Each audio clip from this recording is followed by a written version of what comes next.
আজকে বাজার থেকে কর্তামশাই কাতলা মাছের পেটির দিকে মাছ লইয়া আইছে। তার নাকি স্বাদ হয়েছে যে লাল লাল কইরা কাজবাড়ির মতন রান্ধন কইরা দিতে হইব। তো কর্তামশাইয়ের কথা সেটা কি আর ফেলন যায় কও দেখি। তাই আর কি করুম, কর্তামশাইয়ের মন পাওয়ার জন্য এই কাজ তো করতেই হইব, কি তাই না? কর্তামশাইদের যদি রান্ধন কইরা ঠিকঠাকভাবে খাওয়ানোই যায় তাহলে তারা তোমার প্রেমে হাবুডুবু খাইবেই খাইবে। আর কথা না বাড়িয়ে চলো রান্নাখান কইরা লওয়া যাক। তার জন্য দেখো এখানে মোটা মোটা সাইজের কাতলা মাছের পেটির দিকের মাছটা লইয়া আইছে। আমি ভালো কইরা ধুইয়া নিয়া এর মধ্যে লবণ আর হলুদ দিয়ে ভালো করে মাছটারে মাখাইয়া নিমু। তারপর একটা কড়াই বসিয়া তার মধ্যে তেল দিয়ে দিয়া মাছটারে ভাইজা নিমু। আরে হ্যাঁ, তেলটা কিন্তু অতি অবশ্যই একটু বেশিই দিতে হইব। আরে লাল লাল করে ভালো করে কালিয়া খাইবা, তো একটু তেল খরচা করতে হইব না? তাই মাছগুলারে তেল ভালো কইরা গরম কইরা মাছগুলারে তেলের মধ্যে ছাইরা দিলাম। দিয়ে খুব ভালো করে মাছগুলোরে ভাইজা নিমু। মাছটারে তো একটু ভালো করে ভাইজা নিতেই হইব, তাই না? তাই দেখো এক পিঠ হইয়া গেছে, এরপর আমি আর এক পিঠ উল্টেয়া দিমু যাতে এই পিঠ ও পিঠ দুই পিঠ ভালো করে ভাজা হয়। দেখো দেখি কথা কইতে কইতে আমার মাঝখান ভাজা হইয়াই গেল। এবারে আমি তুইলা লইব, নাহলে এর বেশি আবার পোড়াইলে আবার ভালো লাগবো না। তাই আমি এই রকম অবস্থাতেই মাছগুলো তুইলা নিলাম। এরপর যেই অবশিষ্ট তেলটা থাকবো বা তেল যদি কম পড়ে যায় না তাহলে ওর মধ্যে আরও একটু তেল দিয়ে দিতে হইব। আমার আর কম পড়ে নাই তাই আমি তেল আর দিতেই লাগলো না।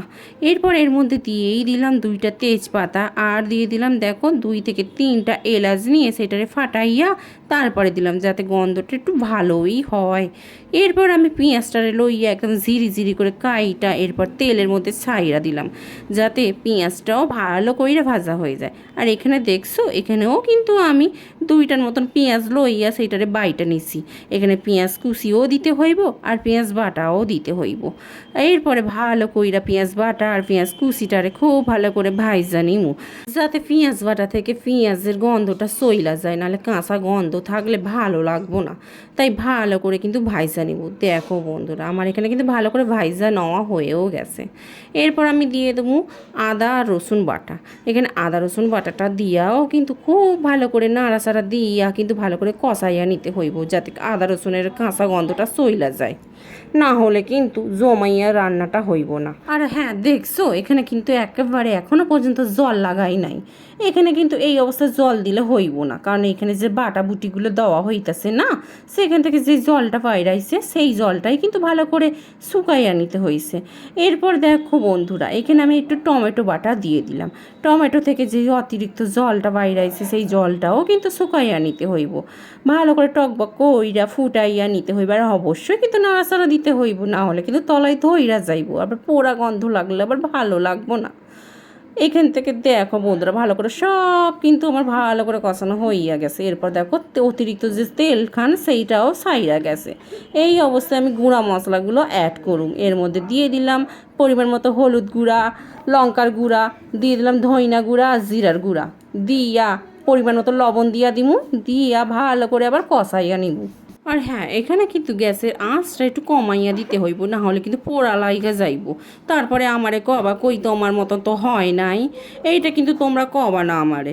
দেখো তো দেখি আমি তো গ্যাসটারে কমাইয়া দিয়া ভালো করে কষাইয়া নিছি। হ্যাঁ আর ওপর থেকে একটু সইরা দিলাম একটুখানি চিনি যাতে ভালো মতন কালারটাও আসে। তারপরে দেখো বন্ধুরা ভালো করে কষাইয়া নিছি, এখনও কিন্তু একটু জলও দিই নাই। খুব ভালো করে কষাইয়া নিয়ে এরপর মধ্যে আমি মিক্সির যে জারটারে আমি মশলা বাটছিলাম সেই মশলা বাটার জলটাই আমি ঢাইলা দিমু, দিয়ে ভালো করে মশলাগুলারে আবারও নাড়াচাড়া দিয়া কষাইয়া নিব। যতক্ষণ না তেল ছাইরা আসছে ততক্ষণ কিন্তু ভালো করে কষাইয়া নেবো। এই জন্যেই তো এই রান্নাটা কইতাছি যে একটু ভালো করে কষাইয়া বসাইয়া রান্নাটা করলে তবেই তো কাজবাড়ির মতন হইব, তা না হলে কি এমনি এমনি হইয়া যাইবে বলো কও দেখি। তো ভালো করে কষাইয়া নিয়ে নিচে কেন লাল লাল হয়ে গেছে দেখো বন্ধুরা। এখানে কিন্তু আমি কোনো কাশ্মীরি রেড চিলি পাউডার ব্যবহার করি নাই। আমার মনে হয় কি ভালো করে যদি তেল মশলা দিয়া যদি কষাইয়া বসাইয়া রান্না করা যায় না তাহলে কিন্তু কাশ্মীরি লঙ্কার কোনো প্রয়োজনই পড়ে না। আমার তো বাপু পড়েই না, জানি না কার কি পড়ে না পড়ে।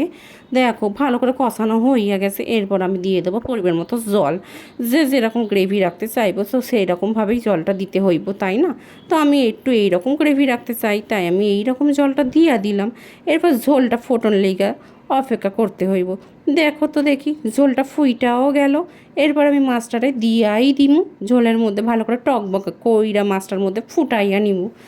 টকবক টকবক কইরা কিন্তু ফুইটাই গেছে, আর মাছের কালারটা কেরম হইতেছে এবার দেখো বন্ধুরা।